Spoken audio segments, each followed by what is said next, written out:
Going live.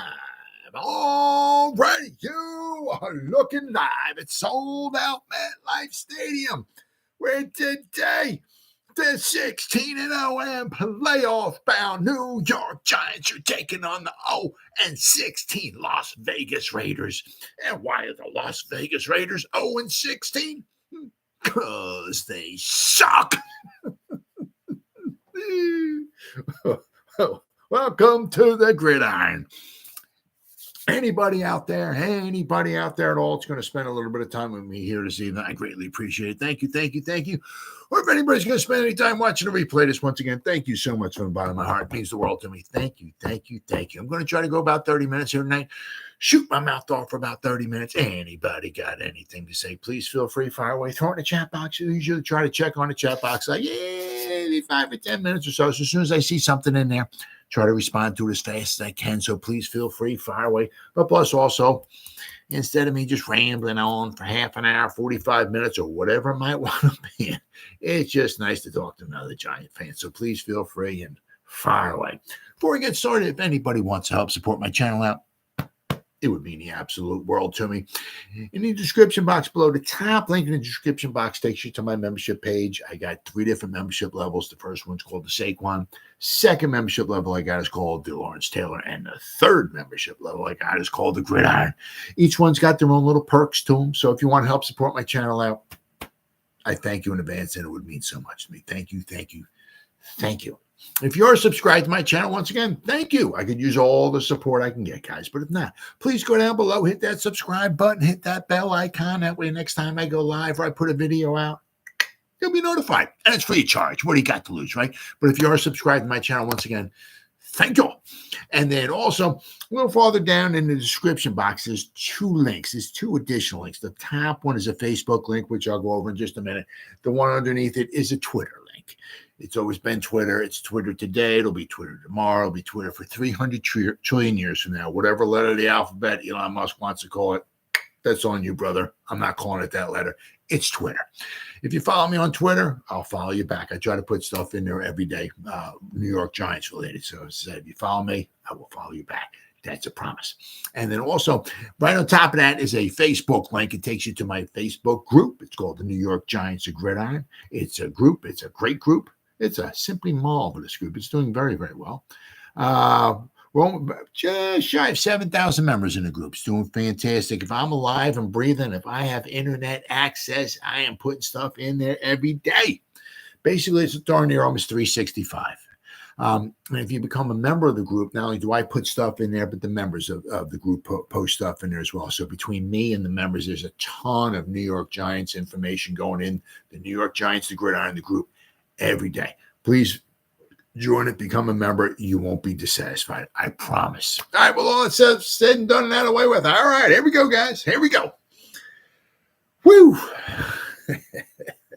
This would be the absolute. One more time for the hearing impaired. The absolute final curtain call, and whatever you want to call, well, not curtain, whatever, the final, the Giants got the slightest little, barest hold on a playoff. It was pretty much ended, I'm going to say pretty much last week when they lost to the Jets. Should have won. They got screwed. It's one of those things. Sometimes it doesn't matter what you do. If you're meant to be effing screwed, you're going to get screwed. And the Giants got screwed last week. They got screwed against Buffalo. They got screwed against the Jets. The refs, absolute horrible calls, game-changing calls. The Giants could be, 4-4, but they're 2-6 because of, not solely because of the refs, but the refs, screwed the Giants over big time. So, I mean, this is it. The Giants lose, and I after the Giants lost to the Jets, then it became 2-6. The season's pretty much, because they're gonna have a hard time beating the Cowboys, and they got to play the Eagles twice. So I mean, there's all you got to play the games. I get it. Any given Sunday, right? Get it, all that stuff. But they have the hardest time beating the Cowboys and beating the Eagles. There's almost 3 losses right there. So if they're 2-6. You're almost chalking up another 3 losses. So now you're looking at 2-9. So even if the Giants win the next 6 games, which are all winnable, they put them at 8-9. Now, the one thing that they have is that you got Seattle, you got San Francisco, you got the Lions. Whoever wins the South, you got the Cowboys, and you got the Eagles. Now, so you got 6, right, out of your 7. The other teams fighting for that 7th spot is, that's a crapshoot. I mean, you got some not very good teams there. I mean, you don't have a bunch of teams that are, above 500 that are all fighting for that final spot. I mean, you got a bunch of crappy teams fighting for that final spot. The Giants are still probably only maybe 2 games out with a bunch of winnable games to go, and they're battling against a bunch of other crappy teams. So if the Giants have any kind of, the Giants could get in at 8-9. They could. If you start looking at the other teams around, there ain't much going on. You look at the Cardinals and the Rams, anybody in the South. Minnesota, they just lost Cousins, the Bears, the Packers, the Commanders, the Giants. You got a bunch of crappy teams fighting for that 7th playoff spot. Yeah. But it's they got to win. They got to win tomorrow. They got to win tomorrow in Las Vegas. First trip ever to Las Vegas. They win, it'd still be 3-6, probably lose against the Cowboys, put them at 3-7. But I said, what do we got? We got the Saints, we got the Packers, we got the Patriots, we got the Commanders, we got the Rams. 5, I'm not saying we're going to win them all, right? But 5 winnable games. Of course, you got the Cowboys, you got the 2 against the Eagles.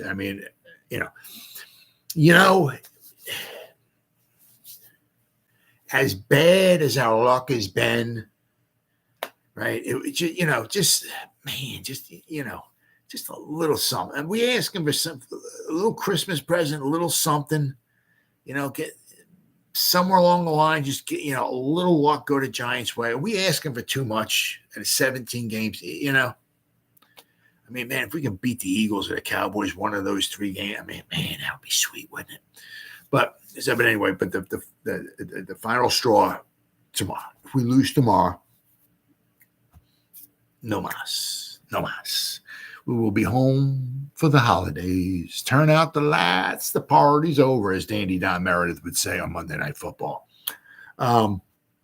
So, can Daniel Jones save the season? Now, of course, he's going to be. Let's jump to the injury report, shall we?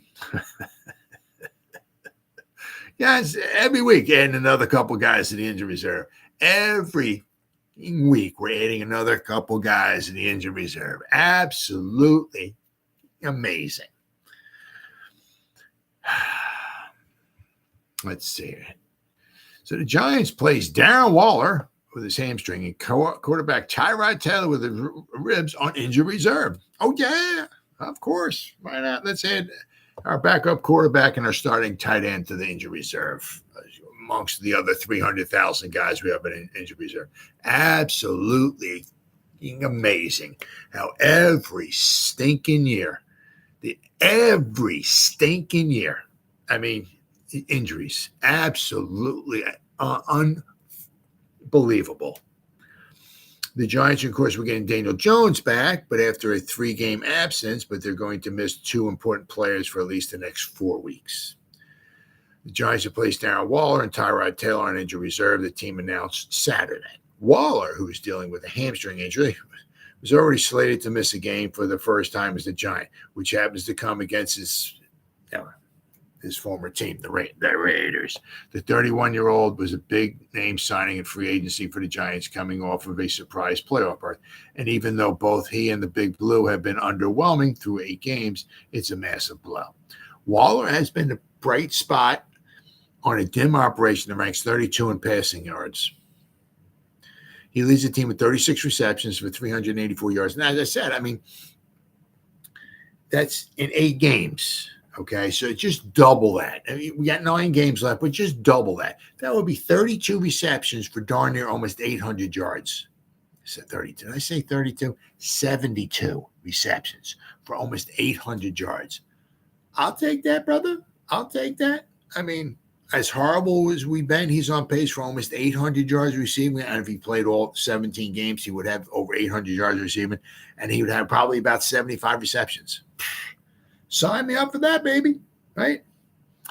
He's one of the 3 pass catchers to find the end zone, although he's done so just once, and it didn't come until week 7. Running back Saquon Barkley leads in that category with 2, and Isaiah Hodgins is the only wide out with a touchdown. Is that just unbelievable? We have one wide receiver who has a touchdown reception. We played 8 games. We have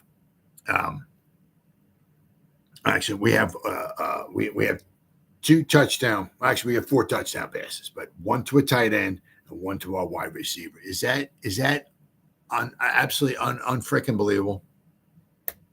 We have 4 touchdown passes all season long. 4 in 8 games. Tight end Daniel Bellinger will step into a starting role and expected to step up. I mean, he has been disappointing so far this season. I think he has 4 receptions this season for 22 yards, I believe it is. He's on pace for let's say, this is just unbelievable. He's on pace. Is it 44 yards? Is he on pace for? Maybe if he had the 17 game in there, at 50 yards. All right, where are we at here? Daniel Bellinger. Yep. He has 22 yards receiving so far.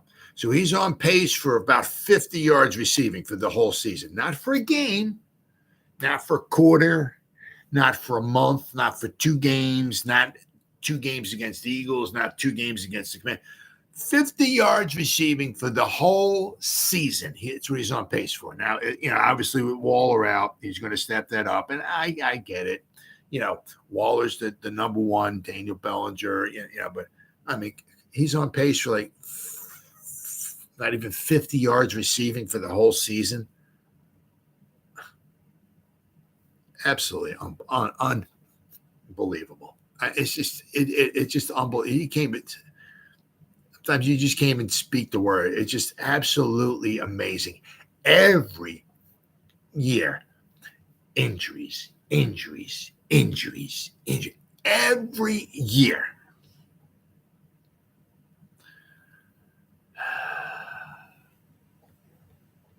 While Waller injury disrupts the New York Giants starting lineup, Taylor going to IR with a rib injury is equally concerning. Of course, I mean, he's a sturdy veteran behind Jones, who has already dealt with a neck injury this year. I mean, it's absolutely unbelievable. Absolutely unbelievable. And meanwhile, all these other scumbag teams, which I freaking despise, like the Eagles and the Cowboys, I mean, they're all, they're not on their 3rd string quarterback, right? Right. I mean, they're not on their 8th, or because might be the 9th. The Giants possibly 9th starting offensive line in 9 games. Possibly. The Eagles aren't saying that. The Cowboys aren't saying that. Only the Giants. Absolutely amazing. Every fucking year.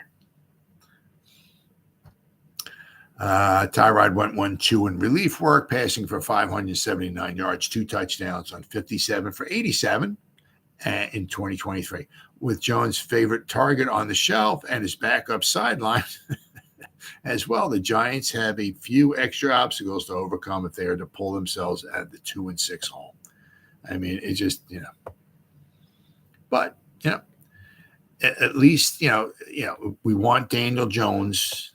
Well, I can't say everybody, but most people want Daniel Jones in there. But of course, you also want to have Daniel Jones in there with Waller, Andrew Thomas, the healthy offensive line, the Saquon, I guess, I don't know. The only bright spot, and of course, I'm sure I'm going to jinx the team by saying this, but I think at least I guess the wide receivers have been rather healthy. I mean, usually it's like almost every year there's at least one thing on the offense, whatever, that just gets totally decimated. Usually, somewhere on, just something like gets totally wiped out for the Giants. But this year it's the offensive line. But the wide receivers have been relatively healthy. maybe we can start finding some of them. Wait and see. But I said we'll have to wait and see. Does Andrew Thomas, will he play? I mean, it's going to be huge. You don't want to get him in there too early, because it's one of those things. You get him in there too early, and he re-aggravates it. Now he could be out for the rest of the season. So we've gone her injured in week 1, missed 7 games. Right now, here we are in week 9, so he's missed 7 games. So if he aggravates it one more time, he could be out for the rest of the season. Absolutely amazing. Let's hope that doesn't happen. But we certainly could use him in there. That is for sure. All right, so the good old Danny Dimes. Can he save the season for the Giants? This is the last call for the Giants. Last call for alcohol. You lose this, Giants, season's over. It says, honestly, this is from the New York Post. Honestly, the amount of energy devoted to answering is the Giants season over. A lot of energy devoted to answering that question this week has been both amusing and alarming. Of course, there is plenty of season left, more than half the season. Right? Of course, there are winnable games. Yes, there are a lot of winnable games, starting with Sunday against the Raiders, who are rather dysfunctional. Of course, there's a pathway to the playoffs, even it may be narrower than a slice of loose leaf paper turned on its side. Yeah. But it's all beside the point. The Giants can't concern themselves with what they might be able to do in December, and any more than they can afford to obsess about recent near misses, heartbreaks against the Bills and the Jets. There's also only one way to do this if you're the Giants, and it's the oldest and simplest trick in the book: 1 week at a time. Absolutely.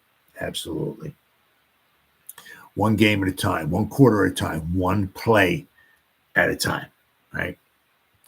All of this is a better bet now that Daniel Jones is back in the fold. And as I said, if we can get Daniel Jones, if somehow we can get Andrew Thomas, right, that would be absolutely fantastic.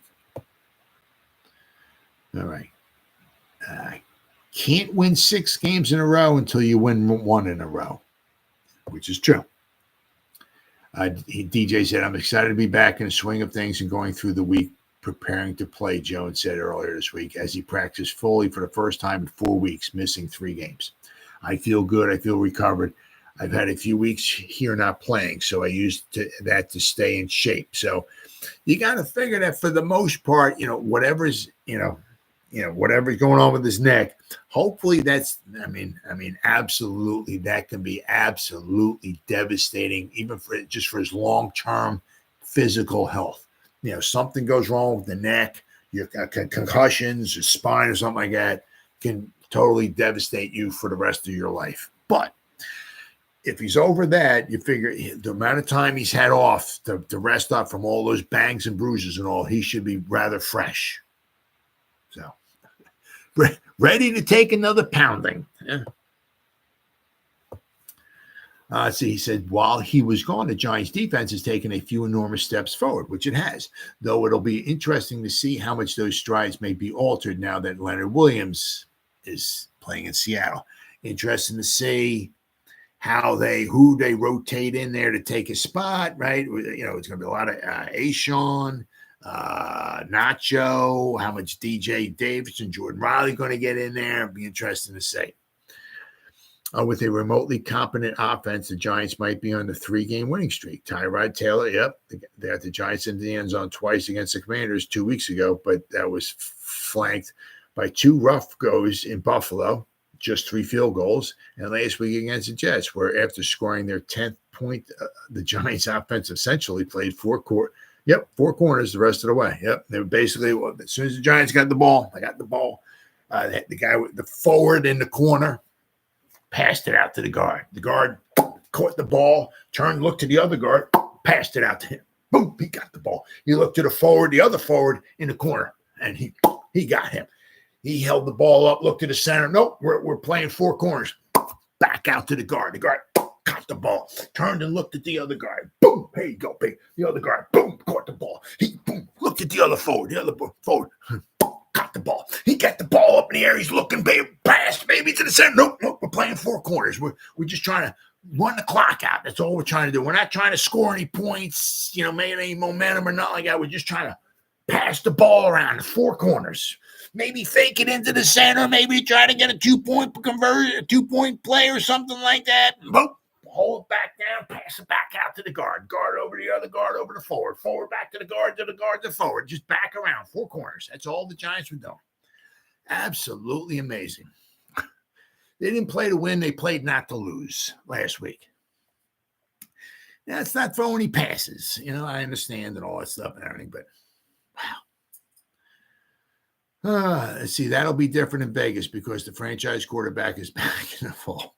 Perhaps there'll be some one for the Gipper sentiment in that the desert thanks to old friend Antonio Pierce taking over the Josh McDaniels after an odd early week firing. It shouldn't matter. The Giants may be 2-6 and the Raiders 3-5, and the Raiders may be narrow favorites, but the Giants have to see this is an opportunity. Absolutely.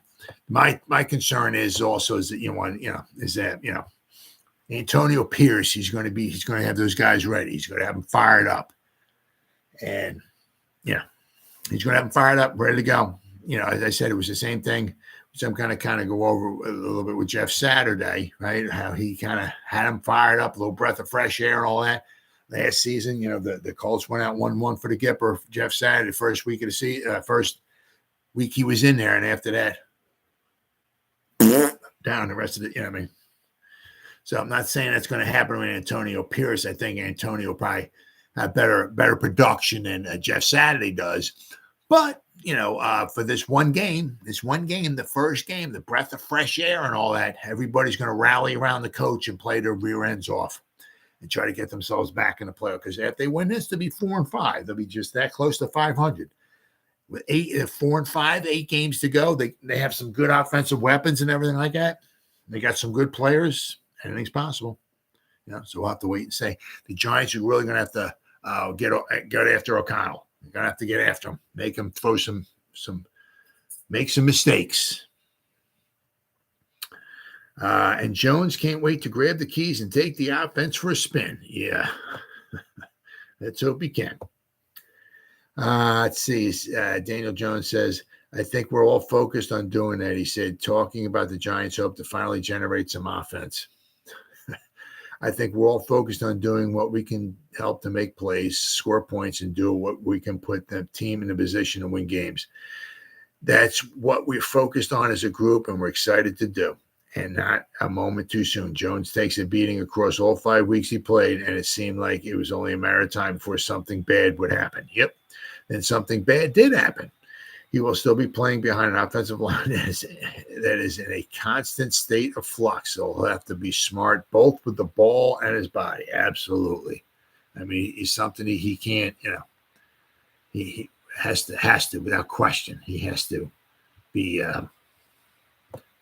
smart, obviously with the ball. And it's something that you certainly don't want to do is, give the Raiders like a short field, or you don't want to give them a life, you don't want to give them a heartbeat or anything like that. If the Raiders are going to win the game, let them beat you. Don't beat yourself, right? But if once again, if we go to this, the Giants injury report, I mean, the Giants have more than half a team on injury reserve, as only the Giants can do. Simply amazing. Absolutely amazing. So let's see here. Now, of course, Cole Beasley was on injury reserve, but he came back, right? And, of course, the Giants released him. But now Gary Brightwell's on injury reserve. Jared Davis is on injury. He's been on injury reserve for a while, but Jared Davis is on injury reserve. Joshua Zutti is on injury reserve. Bryce Ford Wheaton, obviously, he's been for a long time. He's on injury reserve. Eric Gray is on injury reserve. Hassanauer, right? He's been on injury reserve for the longest time, but he's on injury reserve. Shane Lemieux, boom, injury reserve. Chris Myrick, he's been in it for a long time, injury reserve. Azeez Ojulari, boom, injury reserve. Matt Peart, boom, injury reserve. Tyrod Taylor, boom, injury reserve. Darren Waller, boom, injury reserve. And it's not to mention like Leonard Johnson was on injury reserve. I think that we let him go. Andre Miller got put on injury reserve. We let him go. Ellerson Smith got plopped on injury reserve. We let him go. Devery Hamilton got plopped on injury reserve. We let him go. Vernon Butler got injury reserve. We let him go. I mean, so between the guys on injury reserve and the guys that were on injury reserve, we had 12, 13, 14, 15, 16, 17, 18 guys on injury reserve this season. Just 18? I didn't miss anybody there. Yeah, no, 18 guys. We've had 18 guys on injury reserve this season. I mean, absolutely amazing. Just simply amazing. You know what I'm saying? I mean, it's one thing, if it's like, well, you look back 10 years and it's like, man, that 2023 season, boy, man, if we had some luck, maybe we could have made the playoffs. It was just that one season, man. We had some bad luck as far as with the rest, but the injuries. 2023 will be known for the season of the injuries, man. Possibly what could have been 2023, man, but the injuries. But it's not the case. It's like, well, it's 2023 was the injuries. 2022 was the season of the injuries. 2021 was the season of the injuries. 2020 was 19, 18, 17, 16, 15, 14, 13. I mean, absolutely amazing. Every fucking year, the Giants with these injuries. Unbelievable. Absolutely. How are you supposed to go all the way? Absolutely amazing. I would really just one time just like, be able to take the injury and just like give it to the Eagles or something like that. Let's see them go on a 10 or 15 year tear where their team, that 95% of their team is decimated by injuries year after year after year. Isn't it their turn or the Cowboys' turn? Right? Isn't it? Absolutely amazing. All right, so now we got good old Antonio Pierce. And I'll tell you what, hey, man, I'll tell you, after this game, I wish him nothing but the best. I hope hey, tell you what, we owe that man a heck of a lot. Quite possibly the 2007 season, we owe that guy because in the championship game against the Packers, what he did on that screen pass, I think it was the end of the first half where they wound up just kicking a field goal out of it. I mean, he took on like 2 or 3 blockers and wound up like clinging on to the running back who caught the screen pass until I think Cofield came in and somebody else came in and cleaned him up and made the tackle. So, I mean, we owe him a lot. I mean, if he didn't make that tackle, they might have scored a touchdown on that one. And we may not have gone to overtime, or we may not have won the championship to win the Super Bowl. So we owe him a lot. So after this game's over, I hope he wins every freaking game. I got nothing. Same thing with you, Leonard Williams. Thank you, Leonard Williams. You are an absolute true professional. You are a pro's pro. The amount of time you were here, thank you. Now your numbers may not have always lived up to whatever your salary, whatever, but you're a pro's pro, and I wish you nothing but the best. And the Giants don't make the playoffs, I'm pulling for the Seahawks. Wherever you're at, Leonard Williams, I'm pulling for you, brother. But with Antonio Pierce, we'll have to wait and see. I say you do know there's a good chance the troops are going to be fired up, getting ready they'll be ready to play tomorrow. So we got here on Giants.com. It says, Bobby Okereke and Paris Campbell are certain the Las Vegas Raiders can be a much more formidable opponent tomorrow for the Giants than their record. Statistics and recent circumstances would suggest. Now, that's the thing. I mean, it was almost, really.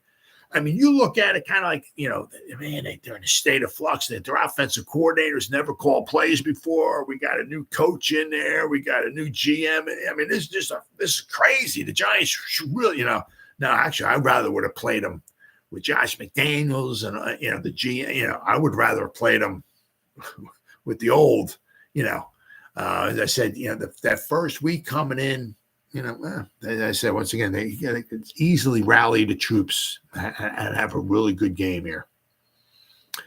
The Raiders have lost 2 the last two games to fall to 3-5 and are 31st in the NFL in yards per game and 30th in average points. Now, the Giants, of course, are 32nd in average points now. And this week, they fired Josh McDaniels and replaced him on an interim basis with former Giants linebacker Antonio Pierce. It's that last fact that prompts Okereke and Campbell to be wary about the Raiders. A year ago, November 7, 2022 to be exact, they were playing for the former Indianapolis Colts when Coach Frank Reich was dismissed. He was replaced by former center Jeff Saturday, who had never coached above the high school level. Simply amazing. Now, despite that inexperience, 6 days later, the Colts traveled to, ironically, the Raiders and defeated the Raiders 25-20. Although the Colts lost their last 7 games, right? That victory illustrates that an in-season coaching change like a shot of B12 vitamin can give a team much-needed energy, especially that first game. Absolutely. And I think Antonio Pierce can get the Raiders more fired up than Jeff Saturday ever could. It's a new sheriff in town mentally, and the coach gets to come in with a clean slate, Okereke said. Obviously, it comes with the mindset that what we were doing before, it wasn't working. So there's a full change to what we are doing now. There's a heightened sense of awareness. Guys are juiced up, and obviously we just fired a head coach. Really, guys in the building are thinking no one's safe. So it's kind of raises everybody's level of play. Yep. Unfortunately, the Giants might be, on the end of that. Okereke said the Colts played with renewed emotion in Jeff Saturday's first game. That's because of Jeff and the intensity and energy he brought in practice that week. Okereke said, it's just tough because through OTAs and offseason, coaches are doing a great job of instilling their principles and their coaching methods all year, and it's hard for a coach to instill that in week 9 of the season, which is true. Okereke said, I think anytime you have a mid-season change like that, when things aren't going necessarily well for you, there's always going to be some renewed energy, some renewed juice, Campbell said. So the renewed energy theory is not supported statistically, though. According to the Elias Sports Bureau, since 2000, teams are 18-26 in their first game with a new coach after an in-season change. So there's been 44 in-season changes. This would be the 45th since 2000. So there's 23 seasons. If this is the 45th in-season change, so we're basically averaging 2 a season. Wow. The Giants have fared poorly in such games, whether the coaching changes was theirs or their opponents. In 2017, Steve Spagnuolo was named interim coach for Ben McAdoo, was fired after 12 games. In their first game under Spagnuolo, the Giants were tied with Dallas after 3 quarters, but surrendered 20 straight points in the fourth quarter and lost 30-10. Shocking. They lost to the Cowboys. More germane to their current situation is the Giants have lost twice when facing a team coached by an interim coach making his debut. On November 14th, this is funny, 2010, Jason Garrett made his head coaching debut for Dallas after replacing Wade Phillips and led the Cowboys to a 33-20 triumph over the Giants at MetLife Stadium. Shockingly, the Giants once again lost to the Cowboys. Hard to believe. You're shocked? I am too. Before the 2015 season finale, the Philadelphia Eagles fired Chip Kelly and replaced him with offensive coordinator Pat Shurmur. The following Sunday at MetLife Stadium, the Eagles defeated the Giants 35-30 in Tom Coughlin's final game as Giants coach. And I was, once again, Pat Shurmur. He couldn't win a game for us when he was the Giants coach, but he could win when he was the interim coach for the Eagles against the Giants. Once again, the Giants lost to the Eagles. Absolutely shocking. I know you're shocked. I am too. Garrett, offensive coordinator in 2021, and Shurmur, head coach 2018 and 19, both later worked for the Giants. The Raiders have several excellent players on the team. Josh Jacobs, Devontae Adams, Max Crosby, Campbell said they got great players all over the field. At the end of the day, as a player and as a team, no matter who's the coach, you've got to realize whether you look at their record or not, it's a decent football team. I think that, obviously, I don't think McDaniels, I have no idea, why they hired him after what he did with Denver, but it is what it is. So the Giants will have Saquon back and Jones on the field together for the first time since the end of the Cardinal game in week 2. But of course, now the Giants won't have Darren Waller. The Giants will also play with a new kicker after Graham Gano was placed on injury reserve Friday. Did I say Graham Gano? Oh, actually, I didn't. Did I even say Graham Gano was on the injury reserve? Let's see, where's he at? No, I didn't even say Graham Gano was on it. So the Giants have had like 19 players. So the Giants have 13 players right now on injury reserve. 13. So more than half a team. The team is 22 players. We got 13. And actually, if you look at it, between the guys, let's say, I said between Cole Beasley was on injury reserve, and then we let him go. But Vernon Butler, Devery Hamilton, Leonard Johnson, Andre Miller, and Ellerson Smith. So there's 6 guys plus the 13. So it's 19 guys been on injury reserve for the Giants. 19. Basically, the whole team has been on injury reserve for the New York Giants this season. Absolutely amazing. It's just unbelievable, dude. Absolutely unbelievable. All right, it says in their last 3 games, the Giants led a total of just 34 points, and they lost 2 of them. They held Buffalo, Washington Jets to less than 300 offensive yards. That is the first time they have achieved each of those statistical highlights since October 21st and November 10th, 2013, when they defeated Minnesota 23-7, Philly 15-7, and Oakland 24-20, while limiting them to 206, 201, and 213 yards respectively. Wow, good performance. Now we got the Giants are making their first ever trip to the Raiders. The Raiders lead the all-time series 8-6, but it was 7-2 at one point. So the Giants are coming back. So the Giants basically won, I guess, 4 out of the last 5. And the one that they didn't was when the Geno Smith replaced Eli Manning. That was the only time that out of the last 5 games that they met that the Raiders beat the Giants. Teams last met in 2021 when the Giants rushed for 149 yards and Xavier McKinney intercepted 2 passes, including the one ran back for a touchdown. When the Giants last visited the Raiders on December 3rd, 2017, the game was played in Oakland. The 24-17 loss is perhaps best remembered because Eli Manning didn't play, ending a streak of 210 consecutive regular season starts. This has been a series of streaks. Oakland won the first 3 games, the Giants the next 2. The Raiders won 4 in a row, and the Giants have won 4 out of the last 5 meetings. One notable series lowlight, the teams first met 50 years ago today. The set 42-0 loss to the Raiders. I'll never forget that one. That's one that still haunts me to today. It just absolutely just looked like a high school team. We lost 42-0 to the Raiders. It was just unbelievable. It was the second worst shutout loss in franchise history. It is the first of 3 consecutive road games that include stops in Dallas and Washington. It is the Giants' first 3-game road trip since September 20 to October 4th, 2009, when they defeated Dallas, Tampa Bay, and Kansas City. So it's the first 3-game road trip in a row in 14 years? Wow. Since 2010, there have been 54 instances of NFL teams playing 3 road games in 3 weeks, including Baltimore earlier this season. Tennessee began a 3-game trip Thursday night in Pittsburgh. The records of those 54 trips are 6 teams were 3-0. 19 teams were 2-1. 18 were 1-2, and 11 of those teams were 0-3. So basically, most 29 out of the 54. So over 50% wind up coming out with a losing record. So that doesn't bid very well for the Giants. It is what it is. But you don't really anticipate the Giants winning, all 3 of those games, but they have to go 2-1.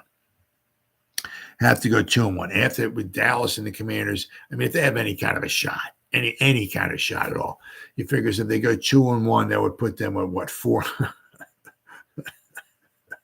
4-7 to have any kind of a shot. But then we play the Rams, we play the Packers. We play the Saints, right? So that's, so that might get it, with any luck, they get maybe 7-7. But then you have 2 games against the Eagles, and I mean, we just, I don't see any way about it. I mean, obviously, somewhere along the line, somewhere in the next 300,000 years, we'll beat the Eagles. Yes, we will. Somewhere in the next 300 trillion years, yes, we will beat the Cowboys. Will it be this season? Who knows? I'm not picking them.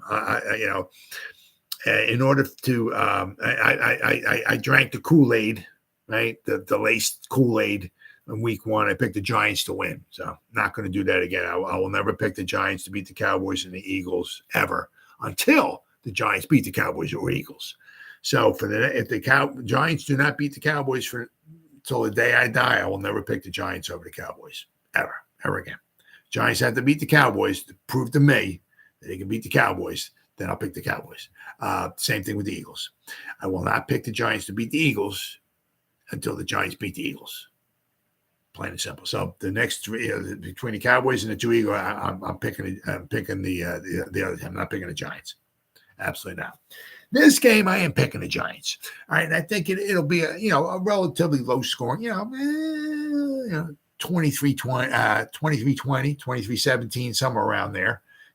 So I'm picking the Giants.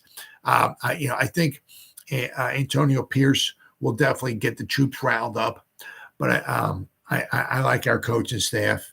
We're getting Daniel Jones back. Saquon's there. Maybe Mikey Andrew Thomas back. The Giants, the both teams have a lot to play for. Don't get me wrong. The Raiders have a lot to play for. It's basically, this is a very winnable game for them. They're, any team pretty much looks at the Giants. Oh yeah, that's a dub. Giants coming to town. That's a dub. You know what I mean? That's what teams are looking at with the Giants. That's how the Giants are treated around the NFL. So it's a very winnable game for the Commanders, for the Raiders. But once again, this is a winnable game for the Giants as well too. I keep saying the Commanders, the Raiders are not been super stellar this season. I said, Antonio Pierce will have those guys playing hard and all and everything. But I think our big advantage would be we're pissed off too. We're extremely pissed off as well too. We easily could have won our last 3 games. Easily, the Giants can easily be 4-4 here. 4-4 after that horrendous start and all these injuries, and the Giants can actually be 4-4. And with all of that went on, the injuries getting blown out against the Cowboys and the Dolphins and the Seahawks, and really looking bad against the Dolphins, the Seahawks, 49ers, and the Cowboys. After really looking bad against those 4 games, and the Giants could somehow, if they could win this game, and with all the injuries the Giants have, somehow they could win this. They would actually have a winning record. Holy crap! So I mean, the Giants are that close to actually almost. If they win them, we're having a winning record, right? So I said the Giants are pissed off. I mean, I know the Raiders are going to come fired up. The Raiders, I mean, with Jacobs and Adams, and they got some good weapons on offense. But we lost Leonard Williams. That's not good, and we're not going to reap the fruits of that trade until the offseason, until next season when we get a late second round pick. But that whoever that guy is, he's going to be a contributor next season. So we're not going to reap so that means Ashawn's got to step up, Nacho, DJ Davidson, Jordan Riley. Those guys have to step up without question.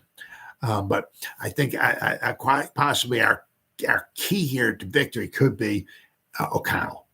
Get Wink in there, Thibodeau doing what he does, right? Because the Raiders, their offensive line has not been stellar this season. They don't run the ball very well. They're averaging like 3.1 yards per carry. Josh Jacobs, is amazing as he is, only 3.1 yards per carry. I mean, that is absolutely atrocious. I mean, that is eye-opening. As good as he is, 3.1 yards per carry. So they're having a hard time running the ball. Okerike's been on fire. Sexy Dexy's been on fire. Thibodeau's been on fire. So we'll have our work cutting out for us, trying to keep their tight end and Adams and all that under control. But, our defense has been really playing very well. I'm not saying we're going to shut the Raiders out, but I think we'll be able to move the ball. I'm not saying we're scoring a ton of points, but I think somewhere along the line, I think that the defense is going to do something because the Raiders, I think, in 15 games in a row, 15, 16 games in a row, they've given up a turnover. I think they're on an 8 or 9 game in a row where they've thrown an interception. They think they've thrown 9 touchdown passes, and I believe it was 13 interceptions so far this season. So they've thrown a lot of interceptions. I think the Giants can certainly get 1, if not 2. With Wink with his blitzing, right? Confusing O'Connell, right? Maybe, having them hold on to the ball for an extra second. Maybe get in there, get a sack, maybe a strip sack, fumble, or something where he gets rid of it fast, makes a mistake, throws an interception. So I think look for the Giants that, their defense to come up with something big. Maybe a couple turnovers gives the Giants a couple short fields. Who knows? Maybe we get a field goal. Who knows? Maybe we might even get a touchdown out of it. So I'm not saying the Giants offense is going to wind up winning the game, but I think if anybody, I think the Giants defense just might come up with a big play or two to help turn the tide and put this one in the W for the Giants. Now, but the Giants also have to make sure, and Daniel Jones has to make sure, and Saquon holding the ball and all of that. They got to make sure that, they don't give the Raiders any hope, right? Every drive's got to end in a kick, whether it's a punt, field goal, or an extra point try. Got to end in a kick. Can't give them a short field. Can't throw a pick six. Nothing like that, right? But I look for the Giants to come away with the W in this one. I think I'm 6-2. I had the Giants winning last week. I was 6-1. I had the Giants winning. They should have won, but of course it is what it is. So I'm 6-2 picking with the Giants, not against the spread. But I got the Giants winning this one, as I said, 23-20, 23-17, something like that. Probably won't be too high scoring because none of these teams really score many points. So, but look for the Giants to come out with the W here, be 3-5, and then we'll have to take it 1 week at a time because then the following week we got to play the Cowboys. So, well, guys, it's been 47 minutes. Whoever spent any time listening to me live, thank you. Or anybody spends any time watching the replays, once again, thank you so much from the bottom of my heart. It means the world to me. Thank you. And as always, you guys stay safe out there and go Giants. Woo! Oh, yeah.